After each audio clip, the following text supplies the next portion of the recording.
반갑습니다.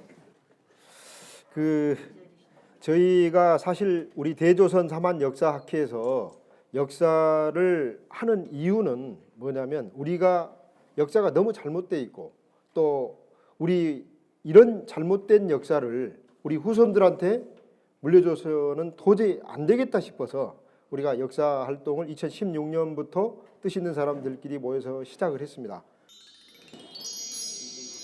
크게 이제 제목을 분류를 해가지고 역사적 배경으로 본 조선의 강역, 한러 공생국가론, 지정학적 한국의 입지, 그 다음에 한국의 미래 전략과 연방국가, 차기 대통령한테 바람 해가지고 크게 5가지로 분류를 했습니다. 자, 그런데 우리가 역사를 깊이 들어가면 들어갈수록 우리 대조선은 정말 위대했었고 우리 한문으로도 해석이 됩니다만은 뭐 영국은 뭐 해가 지지 않는 나라라고 하는데 우리 조자, 저 조자는 보면 해도 지지 않고 달도 지지 않는 나라라고 생각을 합니다.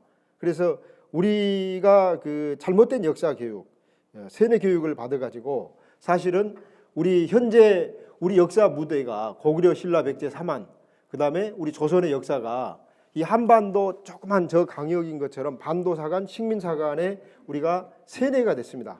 그러다 보니까 진실된 역사를 얘기를 해도 사람들이 믿질 않고 완전히 세뇌가 돼가지고 우리 역사는 정말 이 지구 역사상에 정말 보잘것없는 이 지구 전도를 이렇게 보면 정말 조그만 나라, 정말 이 반도에서 식민지로서 살았던 그런 나라라고 대부분 사람들이 교과서적인 역사를 그렇게 배웠습니다. 이제 과연 우리 역사가 정말 이 조그만 한반도가 우리 선조들의 주 무대였는지 우리 고구려 기록이라든지 현재 대륙조선의 기록을 보면 황제토 호태왕 시절에 우리가 고구려 강역이 이랬을 거라고 봅니다. 현재 뭐 기존의 교과서 역사에서는 우리의 그 역사의 무대가 뭐 만주, 한반도 이게 고구려라고 하는데 정말 그것은 저희가 역사를 이렇게 깊이 파고 들어가서 보면 너무나도 말이 안 되는 얘기입니다. 지금 현재 열도 일본도 사실 고구려의 강역이었고 나중에 고려의 강역이었죠. 그리고 현재 한반도도 우리 고려의 강역이었고 그래서 사실 이 지도를 보시면 조선은 전 세계에 너무 큰 황제국으로서 전 세계를 다 주도를 했습니다. 우리가 조선이 수많은 우리 역사 세종지리지, 신정, 동국, 여지승남 이런 수많은 자료들을 보면 조선 왕조실록에도 나옵니다만은 조선이 어떤 이 전 세계 만방 국가를 지배를 해가지고 폭력으로 이렇게 하는 게 아니라 조선 정신은 사실 굉장히 베푸는 정신입니다. 속된 말로 그저저 막죠, 그냥 묻지지 말고 따지도 말고 막죠 이런 식으로 많은 백성들을 어여삐 여겨서 이렇게 베푸는 이런 정책이다 보니까 수많은 국가들이 조선 왕조실록에 보면 황제폐하라고 하면서 조공을 바칩니다. 우리 조선은 황제국이었고 전 세계의 부도 우리가 이 조선이 전 세계 부도 다 많이 갖고 있었다고 생각을 합니다. 황제국이 가장 부자죠. 전 세계 어떤 나라가 부자이겠습니까? 우리가 가장 부자였죠. 그리고 왜 이제 황제토태왕 시절에 왜 기존의 역사에서는 그 한반도하고 만주 지역만 고구려 강역이라고 하는데 우리는 이렇게 넓게 고구려 강역을 보냐면 자 기마 민족이 사실 자동차보다 말 타고 달리는 게 더 빠릅니다. 포장 도로가 없는 상황에서는 기마 민족의 그 DNA로서 전 세계의 그 고구려 응원한 기상으로서 이 세계를 지배했다고 봅니다. 자 그러면 현재 북유럽도 왜 고구려의 강역으로 보느냐? 우리 학교에서 연구한 결과에 의하면 현재 스웨덴 쪽에 읍살라라는 그 묘역이 있습니다. 이 사진에 보는 이건데요. 이게 이제 우리가 볼 때는 고구려 왕족의 무덤이라고 보고 있습니다. 그리고 우리 그 고구려 시대의 그 지진 기록을 보면 현재 리키아라고 하는 고구려 환도라고 그랬습니다. 환도 원형으로 된 환도의 기록을 보면 현재 터키, 리키아, 그리스 이쪽 기록하고 정확하게 일치합니다. 고구려의 역사 기록의 지진 기록 중에서. 그래서 나중에 이제 이런 부분은 우리가 좀 더 심도 있게 세부적으로 파트를 나눠서 강의를 할 때 더 깊이 파고 들어가겠습니다. 그래서 현재 우리가 알고 있는 이 동북아뿐만 아니라 중앙아시아, 그 다음에 이 북유럽 이쪽이 전부 고구려 강역이었고 이제 이게 지도 편집을 하면서 그런데 아까 얘기했던 캐나다 이쪽도 사실은 현재 알래스카 캐나다 이쪽도 고구려의 역사의 무대였다고 저희 학회에서는 보고 있습니다. 물론 그 고서의 기록과 여러 가지 과학적인 분석 데이터에 의해서 저희가 분석을 해보면 정확하게 일치한다고 보고 있습니다. 조선의 강역이 얼마나 넓었냐면 1920년도 4월 1일자에 그 동아일보가 창간을 합니다. 자, 1920년도 얘기입니다. 불과 100년도 안 됐어요. 100년도 안 됐는데 우리 조선의 땅을 갈기갈기 찢어 나눠서 5대양 6대주로 명명했다는 1920년도 4월 1일자 동아일보 기사입니다. 그러면 우리 조선은 실로 전 세계의 지구 전체가 우리 조선의 대조선의 영역이었고 대조선의 땅이었다고 보는 거죠. 뭐 언론이 이런 부분 가지고 거짓말할 수도 없는 것입니다. 자, 이 부분입니다. 저는 이 사진을 보면서 참 너무나도 가슴이 아픕니다. 왜 그러냐면 이게 이제 그 아베 노부유키라고 식민 시대 때 마지막 총통을 했던 사람인데 아베 노부유키입니다. 이 사진을 놓고 보고 우리가 해야 될 일이 할 말이 참 많습니다. 자, 너희 조선은 실로 정말 위대했다.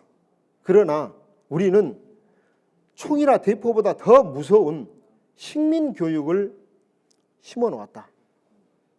이게 무서운 얘기죠. 그래서 너희들은 이걸 극복하는데 100년도 더 걸릴 것이다. 우리는 100년 안에 다시 온다. 지금 현재 한반도 정세를 놓고 보면 진짜 100년 안에 다시 오게 생겼습니다.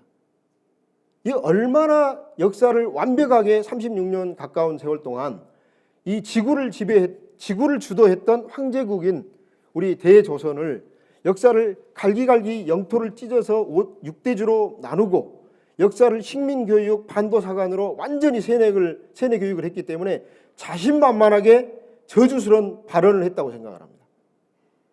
정말 소름 끼치는 발언이죠. 자, 그러면 과연 우리는 이 역사의 좀 깊이적인 부분으로 얘기를 한다면 우리가 열도 1번을 찾아야 되느냐, 제국주의 1번을 찾아야 되느냐. 저는 여기서 역사를 연구하는 사람으로서 제국주의 1번이라고 보고 있습니다. 그리고 이제 청일전쟁이나 러일전쟁의 사파도를 보면 사실은 청일, 러일 전쟁이라고 했을 때 그 1번은 사실은 동양인보다도 서양인들이 많습니다. 그건 이제 우키오의 하풍으로서 청일전쟁이나 러일전쟁 일본 화가들이 그린 그림을 우리가 1년 이상 이렇게 우리 학교에서 연구한 결과에 의하면 일본은 현재 열도 일본이라기보다도 제국주의 일본입니다. 원래 이제 지금 우리가 일본과 유구국의 위치를 원래 이제 강의를 하고 그럴 때 저희가 봤을 때 모든 고서의 기록과 사서의 내용을 보면 일본과 유구국, 제국 현재 외라고 하는 일본은 이쪽 카리브해에 있었고 원래 유구국도 이쪽에 윈드워드 제도에 있었습니다. 그리고 이걸 이제 1816년도에 영국 함장 바실홀 일행이 유황섬 이오지마를 갔다 오면서 기록한 그런 내용들이 있습니다. 그게 이제 보면은 유황섬 이오지마를 이쪽에 바실홀 일행이 1816년도에 갔을 때 1818년도에 런던에서 이제 그 코리아 해안을 방문하고 갔다 왔다 이런 그 책으로 이제 편찬해 냅니다. 거기에 보면 바실홀 일행이 사실 브리티시 대제국의 허가를 받아서 나폴레옹 세인트 헬레나 섬에 유배되어 있는 나폴레옹을 만나러 가는 그런 내용입니다. 역사의 모든 부분을 놓고 보면 안 맞는 게 너무 많습니다. 그 사람이 봤다는 유황섬 이오지마는 현재 태평양 이쪽에 유황섬 이오지마가 있다고 했는데 사실은 이 카리브해 이쪽에 그로스피통, 피트피통이라는 그 윈드워드 제도의 하산섬 중에 일부였습니다. 그리고 유구라는 것도 공처럼 원형으로 이렇게 돼 있다 해서 사실은 이쪽에 윈드워드 제도가 유구국이 맞지 이쪽 열도 1번은 아닌 거죠. 그래서 우리가 제국지 1번을 찾아야 되는 것입니다. 그래서 한문 기록이나 이런 걸 놓고 보더라도 현재 오키나와 제도는 일자식으로 돼 있고 여기 유구 윈드워드 제도는 유구 그야말로 이렇게 원형으로 돼 있고 이게 해수만 우리 그 고지도 연구하는 김종우 선생 놓고 봤을 때 이 해수면이 상승을 하면서 이게 이제 섬이나 군도처럼 이렇게 바뀌었다고 그러죠. 원래는 이렇게 반타원형인 그런 지역이었다고 봅니다. 그래서 이 제국주의 일본을 우리가 정확하게 알고 찾아야 되고, 이 아베 노부유키가 얼마나 자신만만하게 얘기를 했습니까? 사실 황제국이면서 우리가 천자국이고, 사실 뭐 유대민족은 어떻게 보면 지구상에서 가장 머리가 좋고 IQ가 좋은 민족이 우리 한민족이라고 그러죠. 그 다음에 이제 뭐 유대민족이 좀 IQ가 좋고 머리가 좋다고 하는데, 하여간 우리는 하늘이 선택한 천손민족입니다.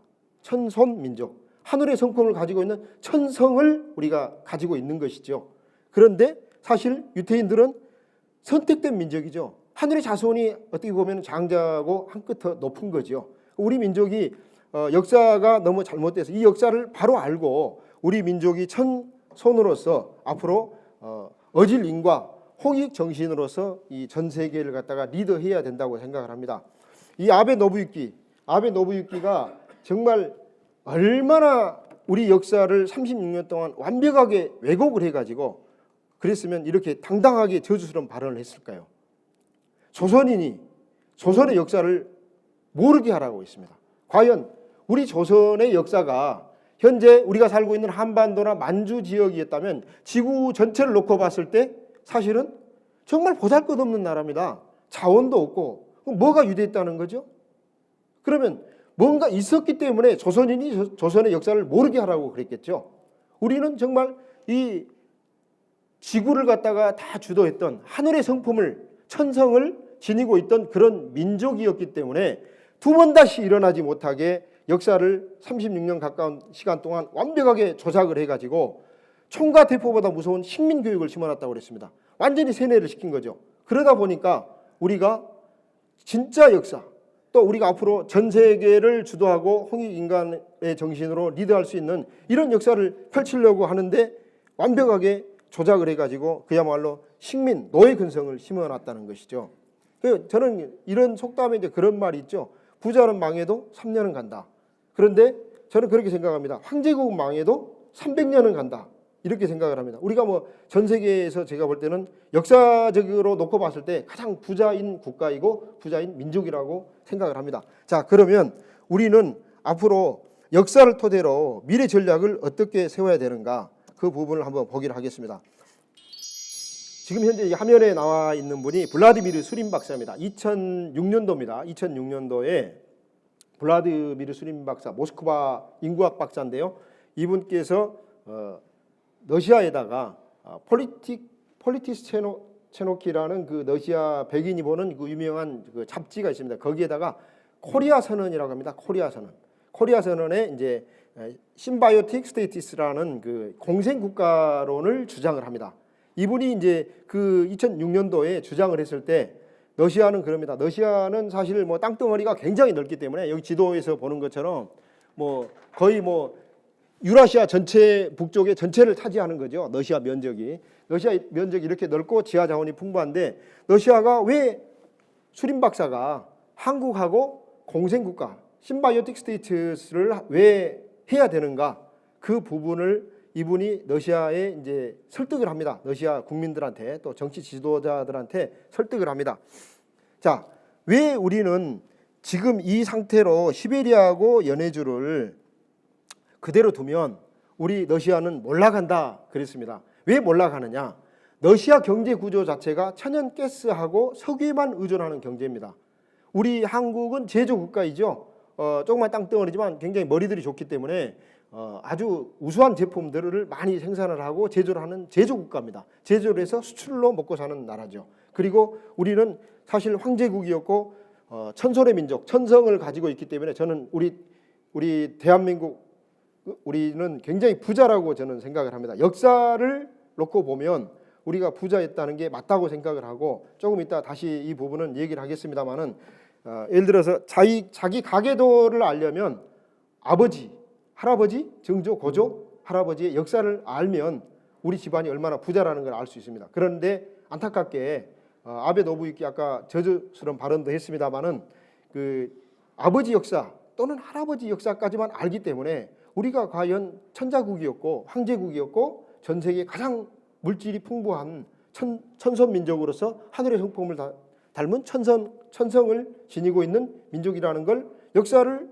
접어버렸고 잘못된 역사를 교육을 받았기 때문에 사실은 모르는 겁니다. 그걸 알게 되면 우리 민족은 정말 우길승천할 수 있는 그런 부분이 있습니다. 자, 수림 박사가 왜 한국하고 연해주하고 시베리아 한에서 한러 공생 국가를 해야 되는가? 그것을 러시아 국민들하고 러시아 정책을 주도하는 사람들한테 12가지 논제를 가지고 이분이 설득을 하게 됩니다.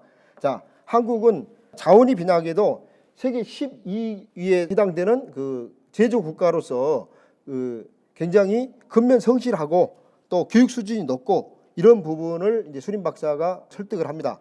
두 번째, 기초 과학이 발달되고 러시아는 융합과학 기술이 발달됐죠. 사실 러시아 기술이라는 것은 뭐 바이오라든지 그다음에 뭐 플루이드 다이나믹스, 제트 엔진 기술 이런 부분들의 기초 기술들이 사실 굉장히 발달되어 있습니다. 우리는 기초 기술이 사실은 좀 빈약하죠.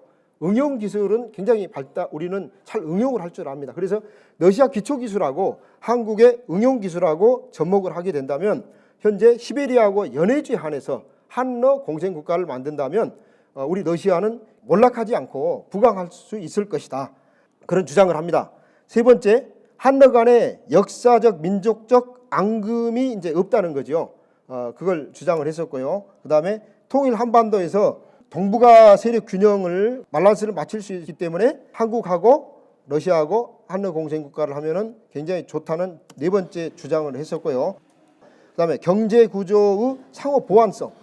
아까 얘기했다시피 러시아는 지하 자원만 풍부하죠. 천연가스하고 그다음에 석유 이쪽이 굉장히 풍부한 국가입니다. 땅덩어리 넓은데 인구는 한 1억 3천 정도밖에 안 되죠. 우리는 뭐 굉장히 자본도 풍부하고 응용 기술이 풍부하기 때문에 한러 공생 국가를 시베리아하고 연해주 하면은 굉장히 유리하다. 다섯 번째 주장을 했었고요. 주요 국제 현안에 대한 동일한 전략관을 갖고 있다. 철도 등 신실크로드로 물리 혁신에 의한 경제적 효과를 볼 수 있다고 주장을 했고요. 그다음에 서로 섞이지 않으려고 하는 민족성. 이게 이제 한러 공생 국가를 하는데 일본이나 중국하고 하는 것보다 훨씬 유리하다. 그리고 이제 아홉 번째, 시베리아 극동 개발에 필요한 약 한 2,500에서 3천만 명 정도 되는 인구 유입을 현재 북한의 정치범이나 한국의 엔지니어들, 한국의 남한에서는 기술자 엔지니어, 그다음에 고려인들 이 사람들을 같이 시베리아 연해주 개발하면은 굉장히 효율성이 극대화된다. 그런 얘기를 했었고요. 고려인과 북한 노동자들의 이제 생태학적인 시베리아 추운데 잘 적응을 한다 이런 얘기를 했는데 요건 좀 하여간 뭐 잘 본 것 같습니다. 자, 그다음에 11번째, 한러 공생 국가의 새로운 이데올로기로서 창설의 가장 합리적이고 완벽한 국가가 러시아하고 한국이다. 그다음에 12번째, 서로 같이 한러 공생 국가를 하는데 서로 다른 민족성, 물과 기름과 같지만 섞이지 않으려고 하는 그런 민족성 때문에 한러 공생 국가를 하는데 적합한 국가가 대한민국이다. 이렇게 주장을 했습니다. 자, 이분이 블라디미르 수림 박사입니다. 저는 뭐 개인적으로 이분이 2006년도에 이제 이걸 발표를 해서 2008년도에 방금 12가지 논제를 가지고 러시아 국민들을 설득을 해서 2008년도 여론조사를 했을 때 러시아 국민 99%가 찬성을 했습니다. 왜 찬성을 했느냐? 맞는 얘기거든요. 러시아가 이대로 가다가는 인구는 1억 3천이고 지금 현재 극동 지역에 살고 있는 인구는 700만이고 좀 이따 얘기를 하겠습니다만은 인구 변화의 추세를 놓고 봤을 때 러시아는 그냥 자연스럽게 시간이 지나면 몰락해버린다고 그랬습니다. 그래서 이분이 사실은 저는 개인적으로 굉장히 이뻐 죽겠어요. 2008년도에 이분이 주장을 했습니다. 2008년도에 우리 정부에 메시지를 던졌습니다. 자, 시베리아하고 연해주에 한해서 한러 공생 국가를 만들어서 여기에서 경제적인 이득이 생기면 자, 3이라는 이득이 나오면 일은 한국이 가져가고 일은 러시아가 가져가고 이런 공생 국가에서 취하자는 그런 이론입니다. 사실 굉장히 좋은 이론이죠. 우리는 사실 자본하고 응용 기술을 대고 러시아는 지하 자원하고 땅덩어리를 대가지고 경제 발전을 이룩하자는 겁니다. 그리고 우리 경제 영토를 넓힐 수 있는 현재 한반도의 이 영토뿐만 아니라 시베리아하고 연해주에 한해서 우리의 국가가 하나 더 있는 겁니다. 경제 시너지 효과가 크죠. 취업 문제, 뭐 현재 청년 실업 문제 이런 문제도 상당히 해결될 수 있다고 봅니다.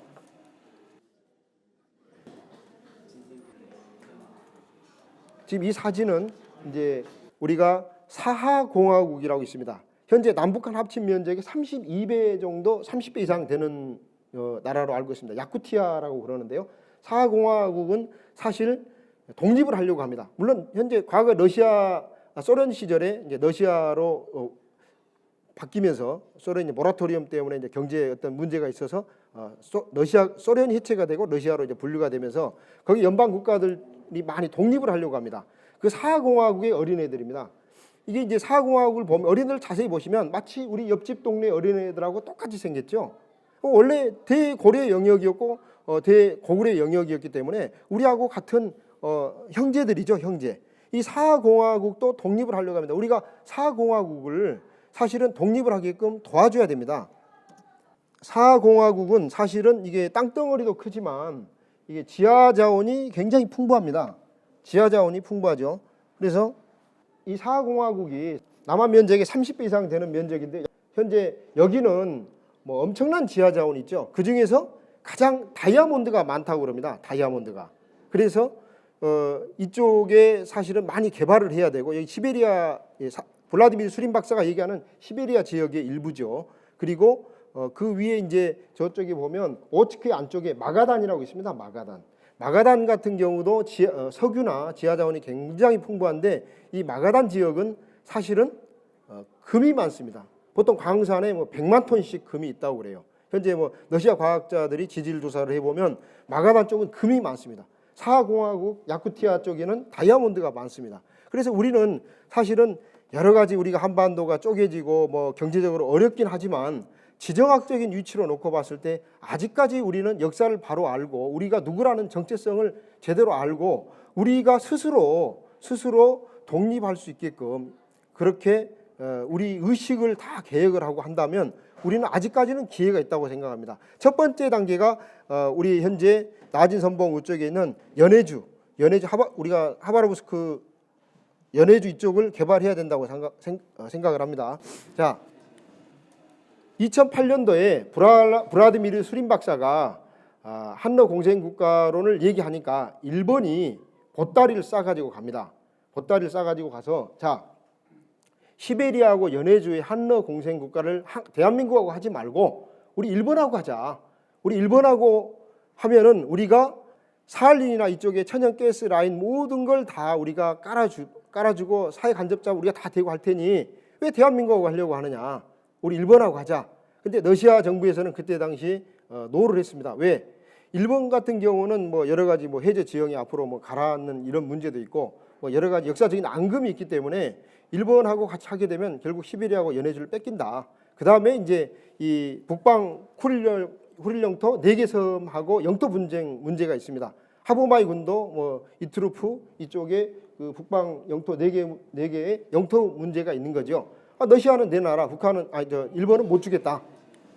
영토 문제가 해결되지 않아서 일본하고 하는 것은 일단 보류를 했습니다. 그러나 국제 정세라는 것은 사실은 어떻게 갈지를 모르죠. 우리가 정말 우리 뭐 여러 가지 2017년 지금 현재 3월인데요. 여러 가지 뭐 정치적으로 시끄러웠고 뭐 탄핵 문제도 있었습니다만은 우리는 내치도 잘해야 되지만 국제 정세가 어떻게 돌아가는 것을 정확하게 사실 꿰뚫고 있어야 됩니다. 모든 국민들이 한 차원 더 업그레이드 돼야 된다고 생각을 합니다.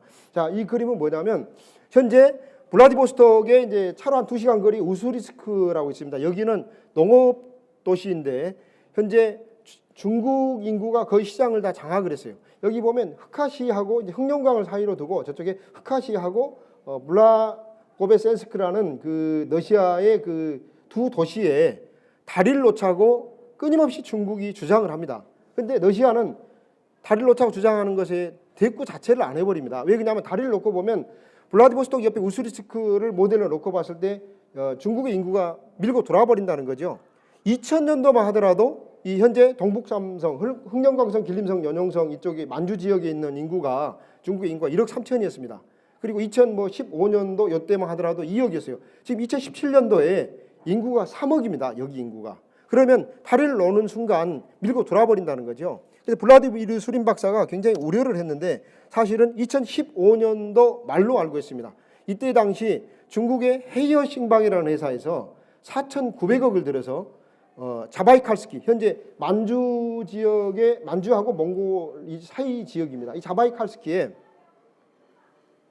농사만 짓는 조건으로 49년 동안 4,900억을 투입을 해서 여기에다가 러시아하고 계약을 합니다. 근데 러시아 극우지자들이 굉장히 반대를 했죠. 왜 반대를 했냐? 자, 블라디미르 수린 박사가 한러 공생 국가를 주장을 하는데 가장 무서운 적이 누구냐?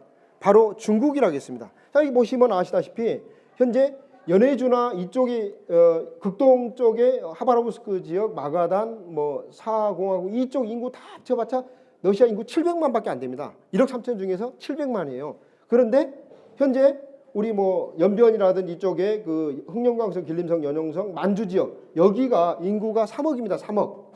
이 3억이 인구가 농사만 짓는 조건으로 자바이칼스키를 임대를 해서 돌아와 버리면은 사실은 농사만 짓는 게 아니죠. 국경을 넘어서 돌아와 버리면 자 흑룡강하고 블라고베스토스크 흑룡강 사이로 둔 이 두 도시에 다리를 놓자고 하는데 안 들어주니까 이 자바이칼스키로 접근을 해가지고 시베리아하고 연해주를 다 먹은 다음에 중국이 팍스차이나를 하겠다는 거죠. 그래서 시베리아하고 연해주만 먹으면 대한민국하고 일본은 뭐 아무것도 아니라는 거죠. 자기들이 팍스차이나 하는데 전혀 문제가 없다고 생각을 합니다. 블라디미르 수린 박사가 이 점을 굉장히 우려를 했습니다. 그래서 그때 당시 굉장히 시끄러웠는데 이건 제대로 진행이 안 된 걸로 알고 있습니다. 자, 우리가 국제 정세에 눈을 제대로 뜨지 못하고 역사를 제대로 알지 못하고 우리 내치에만 너무 신경을 쓰는 사이에 자 중국하고 러시아하고 손을 잡고 시베리아하고 연해주를 다 개발을 한다면 우리가 무슨 수로 남북 통일을 합니까? 자원도 없고 지금 우리 국가 부채가 천문학적이죠. 이건 우리 국민들이 완전히 노예적인 삶을 살 수밖에 없습니다. 그래서 우리는 전략을 잘 세워가지고 앞으로 온 국민들이 우리 바로된 역사를 제대로 알고 차기 대통령을 뽑을 때는 사실은 국제 전략이나 민족성이나 역사관이 제대로 된 사람을 뽑아야 된다고 생각을 합니다. 자, 이게 이제 러시아의 천연 자원들, 가스하고 석유의 그 가스라인 이렇게 분포도입니다.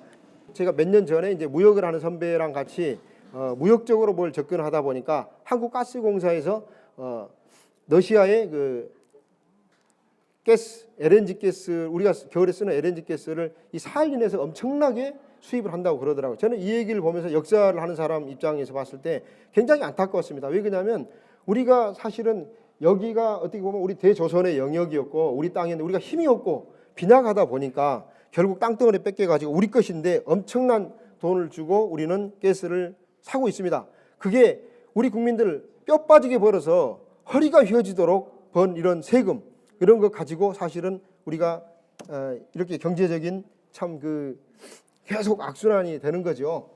노력해도 결국 노예적인 삶밖에 살 수 없는 이런 문제가 있습니다. 전 세계적으로 이제 10대 국가들의 그 가스 양을 보면 현재 러시아가 47조 제곱미터라고 그랬죠. 부피로 47조면 사실 개념이 어느 정도 되는지 잘 모르겠습니다. 워낙 많은 양이다 보니까. 그래서 사실 엄청난 지하 자원이 우리하고 근접해 있는 여기에 있다고 생각을 합니다.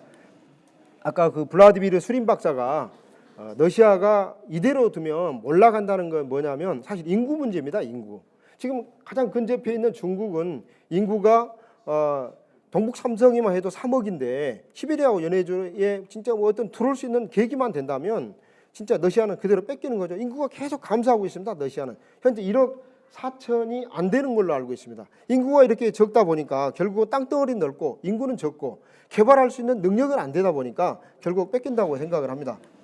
전 세계적으로 보면 사실 이제 과거 뭐 60년대, 70년대 우리 베이비 부머 시대보다는 인구를 적게 낳죠. 평균 뭐 출산율이 전 세계 여성 인구 출산율을 보면 2명도 안 됩니다. 우리나라도 사실 인구 문제가 심각하죠. 이런 문제 때문에 러시아는 시베리아하고 연해주를 한국하고 같이 해야만 한러 공생 국가로서 충분히 발전하고 러시아는 후강한 러시아를 물려줄 수 있다고 생각을 하고 주장을 했던 것입니다. 그래서 러시아 국민들이 찬성을 했어요. 그런데 우리는 너무나도 정보력 부재 또 정치하는 사람들이 4대 강국의 눈치를 보다 보니까 과감하게 투자하고 접근하지 못한다고 생각합니다. 이런 부분을 빨리 깨야 되고 다음에 우리 국가의 지도자는 정말 이런 어떤 역사관이나 이런 어떤 그 경제를 보는 관점이 제대로 박힌 지도자가 나와야만 우리 국민들이 잘 살 수 있다고 생각합니다.